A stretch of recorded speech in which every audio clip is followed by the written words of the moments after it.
Muy buenas, octavo y último vídeo que vamos a ver en este tema del conocimiento y nos lo vamos a pasar muy bien. Espero que os guste tanto la teoría de Ortega y Gasset como me gusta a mí.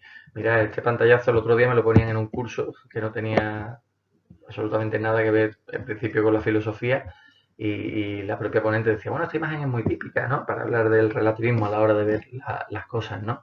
Es una imagen muy prototípica, ¿no? O sea, claro, este tipo de aquí está viendo, este tipo de aquí está viendo un 6, ¿no? Mientras que este está viendo un 9. No va a ser perfecto para Ortega, claro. ¿Quién tiene razón de los dos, no? Ortega dirá, pues los dos, ¿no? Los dos están viendo la misma realidad desde dos perspectivas diferentes. Y uno está viendo efectivamente un 6 y otro está viendo un 9. Claro, ¿quién ve la verdad? ¿Quién tiene la verdad aquí? Pues los dos, ¿vale? La teoría de Ortega es muy integradora. Si un filósofo como el que vimos en el tema de metafísica como Nietzsche es un filósofo rupturista que básicamente va a decirte, oye, mira, no le hagas caso a ninguno de los anteriores, hazme caso a mí, ¿no? Que soy el que tengo la verdad, ¿no? Es verdad que no, la verdad con mayúscula, no es que Nietzsche defendiese justamente una verdad racional con mayúscula, pero sí de alguna manera esa idea de que no hay verdad con mayúscula y que todos los demás se han equivocado al buscarla, ¿no? Entonces hacerme caso a mí, que yo sé de qué va esto y los demás no se han enterado de nada.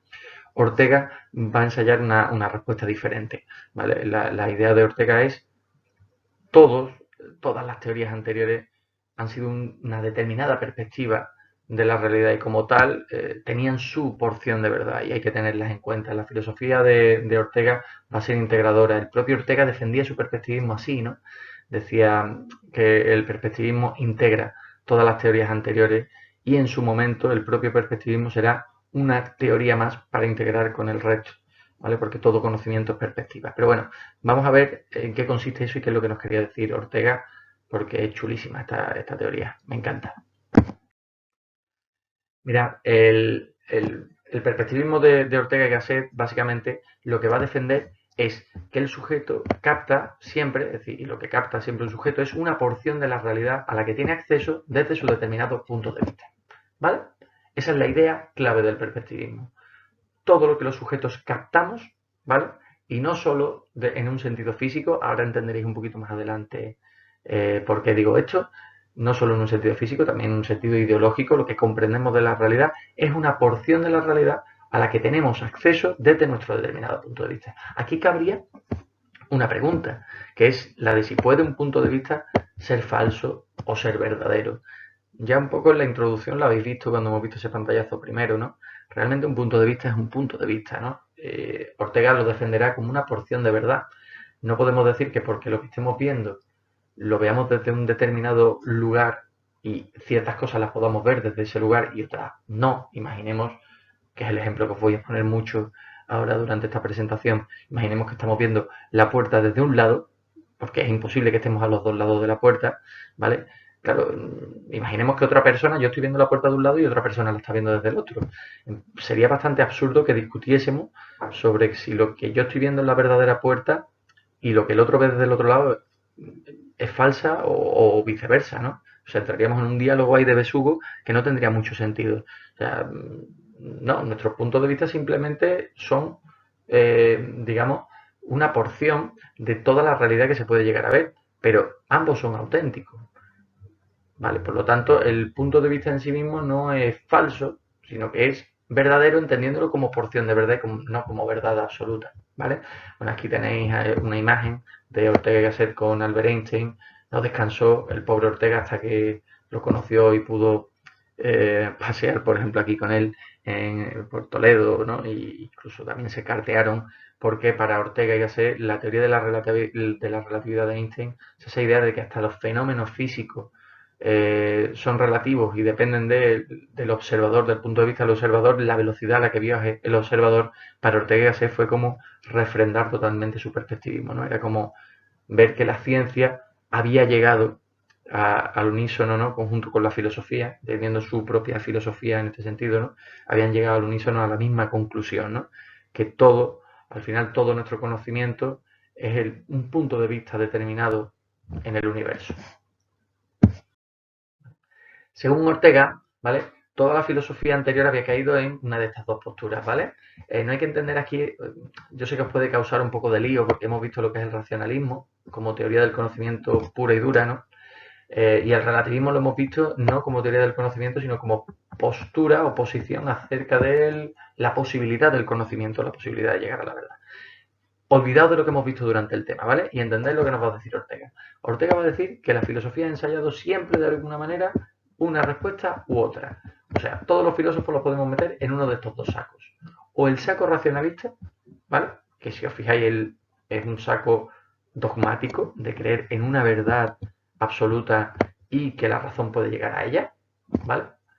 O se ha caído más bien en el saco del relativismo, que es la creencia en la imposibilidad de llegar a la verdad porque todo conocimiento es relativo. Hemos visto autores, muchos, varios, por lo menos en el lado racionalista, ¿vale? Aquí vimos a Parménides, vimos a Platón, vimos al propio Aristóteles, vimos a Santo Tomás de Aquino, y en el lado relativista hemos visto menos. Yo diría que solo a Nietzsche, ¿no? Pero podríamos encajar todos los filósofos que hemos visto en un saco o en otro. Porque en el fondo, si lo recordáis, si recordáis sus teorías, caen en esto, ¿verdad? Parménides, Platón, Aristóteles, el propio Sócrates que hemos mencionado, Santo Tomás de Aquino, son autores que han defendido, oye, esta es la verdad y la razón puede llegar a deducirla, tal, y hemos visto sus sistemas como, bueno, como Platón proponía la idea, el conocimiento de las ideas, como Aristóteles proponía el llegar a la forma o esencia, ¿no? A partir de las sustancias, ¿no? Santo Tomás de Aquino se remontaba hasta Dios, ¿vale? Y hemos visto un autor que directamente defiende todo lo contrario como Nietzsche, ¿no? Cuando decía que no, que es imposible, que la razón no puede llegar a la verdad porque la realidad es siempre dinámica y por lo tanto la razón no puede llegar a la verdad, ¿vale? Esas son, digamos, las dos posturas radicales que se han dado en toda la historia de la filosofía. ¿Qué va a decir Ortega y Gasset? Pues va a decir, hay que criticar ambas posiciones. Ambas posiciones eh, tienen una porción de verdad, pero se han equivocado, quizás por el exceso, ¿no? Igual que veíamos con Kant, cuando hablaba Kant mismo del racionalismo y el empirismo en este caso, ¿no? Cuando decía que las dos se habían pasado, Ortega básicamente va a decir esta misma idea, ¿no? Va a utilizar esta misma idea. Va a decir, claro, el racionalismo, al dar una determinada visión como la verdad, ¿no? Como esa verdad absoluta, pues directamente tachaba cualquier otro pensamiento como verdadero, ¿no? Es decir, todos los filósofos que han sido racionalistas, no en el sentido de Descartes y de los racionalistas modernos, sino en toda la historia de la filosofía, todos los filósofos que han tenido la confianza en que la razón podía llegar a una verdad con mayúsculas, pues básicamente lo que te venían a decir es que si la verdad es esta, pues todos los demás están equivocados, ¿vale? Entonces, claro, digamos, cualquier otra visión que no fuese la de esa propia teoría filosófica era rechazada porque se tachaba como falsa, ¿vale? Vámonos al lado relativista. El relativista, al rechazar toda visión por ser particular, es decir, no creía en una visión única como los racionalistas, esto está claro, no tenían el mismo planteamiento, ¿vale? Lo hemos visto, por ejemplo, en Nietzsche, pero básicamente lo que nos viene a decir es, por tanto, se cae más bien en un término muy difuso, de decir, bueno, pues como toda visión es particular, toda visión es, digamos, relativa, pues en el fondo ninguna es verdadera, ¿no? Hay que aceptar que todo vale y que el ser humano es incapaz de llegar a la verdad. Porque de alguna manera lo que sostiene el relativista es que el sujeto, por sus determinadas circunstancias, por su determinada forma de ser, altera la realidad que conoce, ¿no? Y por tanto la verdad siempre es inasequible, ¿no? No podemos llegar a ella. Al final lo que tenemos son conocimientos relativos a mi forma de ver el mundo, que es diferente a la tuya, la tuya a la tuya, por lo tanto ninguno vemos la verdad. Así pues, estamos en disposición ahora de entender la crítica, ¿vale? Que va a ofrecer Ortega directamente a estos dos posicionamientos, ¿no? En primer lugar, nos dirá Ortega que resulta imposible un único punto de vista absoluto, ¿vale? Tal y como prescribe el racionalismo. Nos dirá, Ortega llegó a decir que la realidad es en sí misma, perdón, perspectivista, ¿no? Es decir, ¿por qué? Pues porque resulta imposible el don de la ubicuidad, ¿no? O sea, no podemos estar en todas partes a la vez. Estamos siempre ubicados en un punto concreto, ¿vale? Y si veo las cosas desde un punto concreto, no las puedo ver desde otro, ¿no? Aquí abajo tenéis este esquemita, este dibujo que se encuentra mucho por internet, el ejemplo que pone el propio Ortega y Gasset, ¿no? Sobre la Sierra de Guadarrama, ¿no? Sierra de Guadarrama, ahí en el centro de España, una sierra que podemos ver desde Toledo y desde Madrid, ¿no? Eh, o estoy en Toledo o estoy en Madrid. Es que la realidad en sí misma hace que podamos estar solo en un lugar cada vez. Y por lo tanto, esa idea de una perspectiva única, ¿no? Que se derivaría del racionalismo, esa idea de que pueda existir un punto de vista absoluto, una verdad absoluta que todos seamos capaces de ver al mismo tiempo y llegar a la razón a ella al mismo tiempo, resulta imposible, ¿vale? ¿Por qué no? Pues porque no existe el punto de vista que lo abarque todo, ¿no? Si yo veo las montañas, si yo veo la Sierra de Guadarrama desde Toledo, estoy viendo esa faz, estoy viendo esos determinados árboles, esa determinada ladera, pero no puedo estar viendo lo que ve un tipo que mira esa misma sierra desde por el lado de Madrid, ¿vale? Y no existe el punto de vista absoluto en el que podamos ver esas dos laderas, ¿no? De hecho, aquí siempre hay algún alumno que me dice, bueno, pues si cojo un helicóptero lo veo desde arriba, pero da igual, desde arriba tampoco lo vas a ver todo.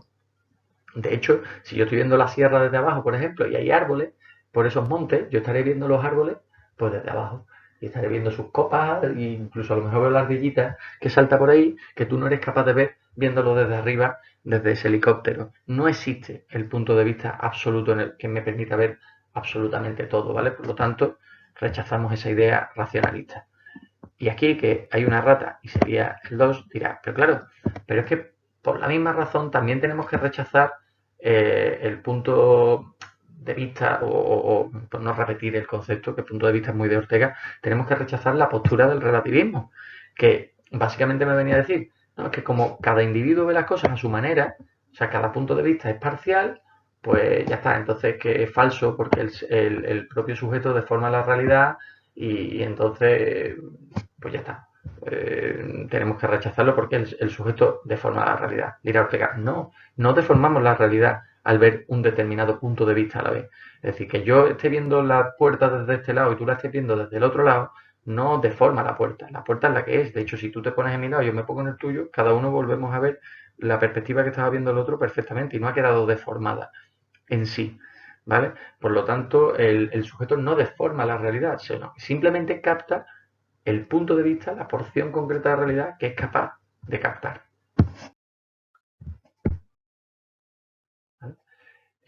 Esta es la idea y por eso aquí tengo la puerta, ¿no? De la que ya he hablado creo que en 2 ocasiones, ¿no? O sea, Ortega va a reclamar la idea de que el punto de vista particular, lejos de ser falso, los racionalistas nos decían es falso porque no es ese.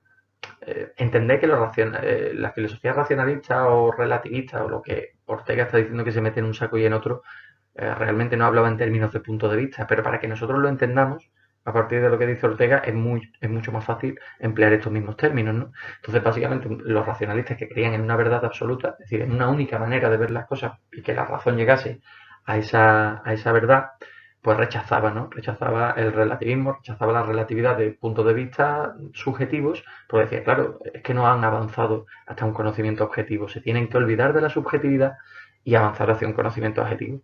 Vale, Ortega va a decir, es imposible. Todo conocimiento es siempre subjetivo, siempre de un sujeto que está en un lugar en el mundo concreto y puede ver la realidad que puede ver desde ese punto de vista, ¿vale? Porque de hecho el único punto de vista falso, dirá Ortega, es ese que pretende ser el único. O sea, eso que defienden los racionalistas como esa verdad absoluta, eso es lo que es imposible. Ese punto de vista que sea objetivo igual para todos es imposible de adquirir, es imposible llegar a él y no existe. ¿Vale? Por lo tanto, lo que va a hacer es reclamar eso que los relativistas también de alguna manera le quitaban, que era el valor del punto de vista, al decirnos que todo era relativo porque el sujeto deforma la realidad. No, no hay deformación, ¿vale? Hay que darle validez y veracidad al punto de vista de cada individuo, porque lo que el individuo ve es verdad, que si no es la verdad absoluta, al menos sí que es una porción de verdad, aquella que está capacitado para ver desde su determinado punto de vista, desde su determinada eh, circunstancia o situación vital, ¿vale? Ahí es muy importante la idea de las circunstancias, ¿no? La frase famosísima de Ortega y Gasset de la que hablaremos ahora mismo. Probablemente de Ortega os sonará mucho la frase yo soy yo y mis circunstancias, ¿verdad? Una de esas frases en filosofía que son tremendamente famosas, ¿vale? Y que aquí ahora ya viene al caso entender qué quería decir con ello, ¿no? El yo soy yo y mis circunstancias, hablar de esas circunstancias, hablar de justamente aquello que me ubica en el mundo, me coloca en el mundo en una determinada posición, ¿vale? Hasta ahora estamos poniendo muchos ejemplos sobre la visión, ¿verdad? Que si veo la sierra de un lado la veo de otro, que si veo la puerta de un lado de otro, pero hay que entender que Ortega iba mucho más allá de la simple percepción, ¿no? Lo que nos está diciendo Ortega, y lo dirá con el yo soy yo y mis circunstancias, es que yo estoy constituido no solo por el yo biológico que ha nacido y que sería igual si hubiese nacido aquí o en Japón, sino que también estoy definido por mis circunstancias, que esas sí habrían sido muy diferentes si yo hubiese nacido en Japón y no aquí, ¿vale? Y que de alguna manera también me configuran, porque configuran mi pensamiento, mi manera de ver y de entender la realidad, ¿vale? Esas circunstancias, digamos, son las que me colocan también en el mundo, teniendo una determinada perspectiva, una determinada idea y conocimientos previos sobre lo que ese mundo es, ¿vale? Lo que nos dirá Ortega, y él utiliza ese ejemplo del cedazo, ¿vale? El cedazo es una malla metálica de esta, ¿vale? Esto os sonará a lo mejor de verla en películas del oeste y todo esto, ¿no? Por lo que se hacía la criba, ¿verdad? Para sacar las pepitas de oro, ¿no? Si las encontraban, para colar el agua, ¿vale? Pero vamos, es un colador, realmente es un colador. Pues el ejemplo que él va a poner, ¿no? Para decir que el individuo no deforma la realidad como pretendían los relativistas, ¿no? Y para defender también que lo que capta el individuo, claro que es también verdadero, ¿no? Nuestras circunstancias nos tejen de una determinada manera, eso es lo que dirá Ortega, ¿no? Como este cedazo, ¿no? Como esta rejilla metálica, pues cada uno de nosotros estamos configurados de una determinada manera gracias a nuestras circunstancias. De tal manera que cuando nosotros vemos la realidad, pues la realidad pasa a través de nosotros cómo un líquido cargado de cosas podría pasar a través de esta rejilla, ¿no? ¿Qué es lo que pasará? Si nosotros cogemos el puchero que hemos preparado y lo pasamos por el colador, ¿qué pasa? Pues que el caldo, ¿verdad? El caldo cae, lo echaríamos en una ollita o lo que sea, y aquí arriba se quedarían pues todos los avíos, ¿verdad? Que hemos utilizado para hacer ese caldo, ¿vale? Lo que dice Ortega es absurdo pensar que hay una deformación, ¿vale? El sujeto no está deformando nada, simplemente atrapa unas cosas y deja pasar otras, ¿vale? ¿Qué es lo que vamos a atrapar? Pues aquello que estamos configurados para llegar a comprender. A lo mejor esto está sonando raro, pero es súper fácil de entender, ¿vale? Y imaginaos que, yo qué sé, que os leéis un libro, ¿vale? Os leéis un libro sobre un tema del que no tenéis ni puñetera idea, o sea, de un tema que no sabéis nada, ¿vale? Pues probablemente no os vais a enterar de muchas cosas, no vais a pillar muchas referencias y se os van a escapar montones de cosas. Pero ahora imaginaos que en vez de ese libro, cogéis un libro sobre una materia que conocéis, que, oye, que domináis bastante bien, a que seguro que vais a retener y vais a captar mucho más. Ahí es donde entra lo que dice Ortega, porque tus mallas, tu determinada, entiendas esto como una metáfora, ¿vale? Esto de la malla, ¿no? Pero tu determinada configuración, tus circunstancias, te hacen tener esos conocimientos que te permiten atrapar ciertas ideas y dejar escapar otras. Así somos todos. No, nadie lo sabe todo, nadie es capaz de absorberlo todo, ¿vale? Pero sí que somos capaces de absorber ciertas cosas y dejar pasar otras. Eso es el individuo ante la realidad, ¿no? Ante la realidad, mis circunstancias me colocan de tal manera que me permiten comprender ciertas cosas, captar ciertas cosas y no ser capaz de llegar a otras. Esto no quiere decir que lo que retengamos sea falso, sino que es una parte del todo. Volvemos a lo de antes, es un punto de vista, es una determinada porción de realidad, pero verdadera, para nada falsa. Así pues, la conclusión de Ortega es que solo la perspectiva individual y concreta es verdadera, ¿vale? Ya adelante antes, de hecho, esa idea de que el único punto de vista de falso es aquel que pretenda o que se pretenda verdadero él solo, ¿no? Ese punto de vista único no existe.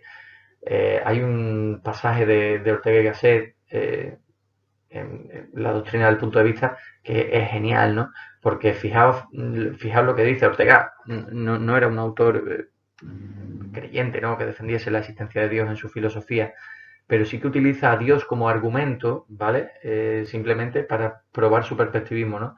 Decía Ortega que si Dios tuviese la verdad, no sería por lo que había dicho Malebranche. Malebranche era un racionalista, ¿vale?